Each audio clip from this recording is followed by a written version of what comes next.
পঞ্চম শ্রেণীর প্রিয় শিক্ষার্থীরা, আরেকটি নতুন পর্ব নিয়ে তোমাদের মাঝে উপস্থিত হলাম। আর আজকের পর্বে আমি তোমাদেরকে দেখাবো তোমাদের গণিত বইয়ের ৬ পৃষ্ঠার সহজ পদ্ধতিতে কিভাবে গুণ করতে হয়।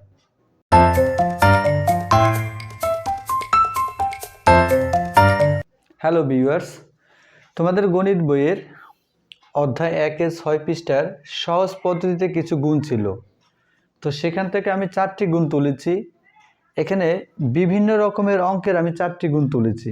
এই অঙ্ক 4টা খুব সহজে আমি এখানে সমাধান দেখাবো। আশা করছি এখান থেকে একটা অঙ্ক বুঝতে পারলে এই নিয়মে যতগুলো অঙ্ক আছে সব অঙ্কগুলো তোমরাই বুঝতে পারবে। এখানে দেখো 1 নম্বর অঙ্ক ছিল 999 গুণ 410। এই 999 হচ্ছে গুণ্য এবং 410 হচ্ছে গুণক। এখানে যে গুণ্য 999 আছে, 2 নম্বর আছে 990, 3 নম্বরে গুণ্য আছে 1100, 4 নম্বরে গুণ্য আছে 101। তো এই গুণ্যকে আমরা সোজা সংখ্যায় রূপান্তর করব। সোজা সংখ্যা বলতে যেমন 100, 1000 এরকম সোজা সংখ্যা, একটা সোজা ফিগারে রূপান্তর করব। তো দেখো এখানে আছে 999। এই 999কে যদি আমি 1000 তৈরি করে নেই তাহলে আমরা একটা সোজা সংখ্যা হয়ে যায়। তাহলে এখানে আছে 999, আমি লিখলাম 1000। তাহলে আমি কত বাড়ালাম? 1 বাড়ালাম। ওই 1কে আবার এখানে আমরা বিয়োগ করে দিব। বিয়োগ করে দেওয়ার পরে এরপর এটাকে আমরা 410 দ্বারা গুণ করব। দেখো এই 999কে 1000 করে সেখান থেকে যত বাড়ালাম তত বিয়োগ করে দিলাম, ফলে এখানে দুটা রাশি তৈরি হয়েছে। এই যে ব্র্যাকেটের ভিতরে দুইটা রাশি তৈরি হয়েছে, এই 410 দিয়ে ব্র্যাকেটের ভিতরের প্রথমে 1000কে গুণ করব, আবার 410 দিয়ে এরপরে 1কে গুণ করব। মানে 410 দিয়ে ব্র্যাকেটের ভিতরে যে দুইটা সংখ্যা আছে উভয়কে আলাদাভাবে গুণ করব। তাহলে খেয়াল করো, এখানে 1000 গুণ 410, এটা আমি ব্র্যাকেট দিয়ে আটকে দিলাম। এই যে মাঝখানে বিয়োগ চিহ্ন আছে এটা তোমরা এখানে বসিয়ে দিবে। আবার এই 410 দিয়ে আবার 1কেও গুণ করবে। তাহলে 1 গুণ 410। 410 দিয়ে প্রথমে 1000কে গুণ করবে, আবার 410 দিয়ে 1কে গুণ করবে।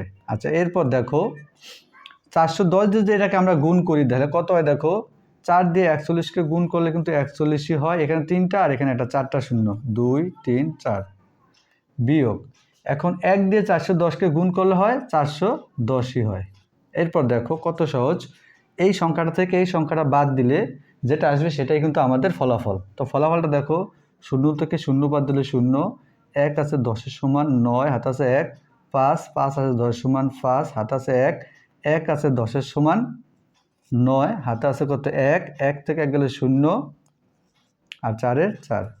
তাহলে আমাদের ফলাফলটা আসলো কত? আমাদের ফলাফলটা হচ্ছে 4,09,590। এটা হচ্ছে 1 নম্বর অঙ্কের সমাধান। ঠিক একইভাবে আবার তোমরা 2 নম্বর অঙ্কটা করতে পারবে। দেখো এখানে একটু ভিন্নতা আছে। এখানে 1 নম্বর অঙ্কের গুণ্য ছিল 999, এজন্য আমি 1 বাড়ালাম। আবার 2 নম্বর অঙ্কে আছে 990, তো এখানে কত বাড়াবো? তো 990কে একটা সোজা সংখ্যা তৈরি করার জন্য যেমন যদি আমরা 1000 করি তাহলে এখানে আমরা 1010 বাড়াতে হবে। যদি এখানে শুধু 90 থাকতো তাহলে 90কে আমরা 100 বাড়াতাম, মানে একটা সোজা সংখ্যা করব। এটা হতে পারে 10, হতে পারে 100, হতে পারে 1000। তাহলে এখানে যেহেতু 990 আছে, তাহলে 990কে আমরা একটা সোজা সংখ্যা যদি বানাই তাহলে আমরা 1000 বানাতে পারি। 2 নম্বর অঙ্কটা তাহলে 1000, তাহলে ছিল 990, লিখলাম 1000, তাহলে কত বাড়ালাম? 10। ওই 10কে আমরা এখন আবার বিয়োগ করে দিব, এটা ব্র্যাকেট দিয়ে আটকে দিব, গুণ 3500। এখন দেখো এই 3500 দিয়ে ব্র্যাকেটের ভিতরে উভয় সংখ্যাকে গুণ করতে হবে। প্রথমে আমরা 1000কে গুণ করব, তারপর 10কে গুণ করব। তাহলে খেয়াল করো, 1000 গুণ 3500 ব্র্যাকেট দিয়ে আটকে দিবে, মাঝখানে এই বিয়োগ চিহ্নটা বসিয়ে দিবে। এরপরে 3500 দিয়ে আবার 10কে গুণ করবে, তাহলে 10 গুণ 3500। একটু খেয়াল করো, এরপর দেখো এই গুণফলটা তোমরা এখানে নামাবে। তাহলে 1 দিয়ে 35কে গুণ করলে 35, আর 3টা 2টা 5টা শূন্য, 3টা 4টা 5টা শূন্য বিয়োগ 1 দিয়ে 35কে গুণ করলে 35, এবার 1টা আর 2টা 3টা শূন্য। এরপর এই সংখ্যাটা থেকে এটা বাদ দিলে যেটা আসবে সেটাই কিন্তু আমাদের ফলাফল, সেটা আমি আর এখানে লিখলাম না। প্রিয় শিক্ষার্থীরা, এরপর যদি তোমরা 3 নম্বর অঙ্কটা দেখো 1 নম্বর আর 2 নম্বর অঙ্কে কম ছিল বিধায় আমি বাড়ালাম। এখানে বাড়ালাম 1 আর এখানে বাড়ালাম 10। এখানে 90 ছিল, 10 বাড়িয়ে 1000 করেছি। এখানে 999 ছিল, একবারই 1000 করেছি।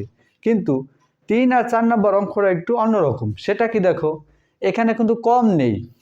এখানে যেমন কম আছিল 990, সোজা সংখ্যা 1000 বাড়ানোর জন্য 10 বাড়ালাম, কিন্তু এখানে কিন্তু কম নেই, এখানে বেশি আছে। তো বেশি থাকলে সেই অঙ্কগুলো কি করবে? বেশি থাকলে সেই অঙ্কগুলোকে বাড়ানোর প্রয়োজন নেই। যেমন এখানে আছে কত, 1100, আমরা সোজা 1000 রাখবো আর 100কে আলাদা করে দিব। তাহলে অঙ্কটা আমরা কিভাবে সাজাবো দেখো। 3 নম্বর অঙ্কটা ছিল দেখো 1100 মানে 1100 গুণ 277। এবার খেয়াল করো, এই যে 1100 এখানে বাড়ানোর প্রয়োজন নেই, এখানে বেশি আছে। তো এটাকে আমরা সোজা একটা ফিগার করার জন্য আমরা 1000 লিখব, আবার 100 লিখব। তাহলে 1000 আর 100 যোগ করলে কিন্তু 1100 হয়ে যায়। এরপর এটাকে ব্র্যাকেট দিয়ে আটকিয়ে দিবে, গুণ 277। এখন এই 277 দিয়ে ব্র্যাকেটের ভিতরে 100কে গুণ করব, 1000কে গুণ করব, আবার 100কে গুণ করব। তাহলে দেখো 1000 গুণ 277, এটা ব্র্যাকেট দিয়ে মাঝখানে যোগ চিহ্ন আছে। আবার 100 গুণ 277। এরপর দেখো, এরপর এই গুণফলটা আমরা এখানে 1 দিয়ে 277কে গুণ করলে 277 হয়, এরপর 3টা শূন্য যোগ, আবার 1 দিয়ে 277কে গুণ করলে 277 হয় আর 2টা শূন্য। এখন এই সংখ্যাটার সাথে এই সংখ্যাটা যদি যোগ করে দেই তাহলে কিন্তু আমাদের ফলাফলটা চলে আসবে।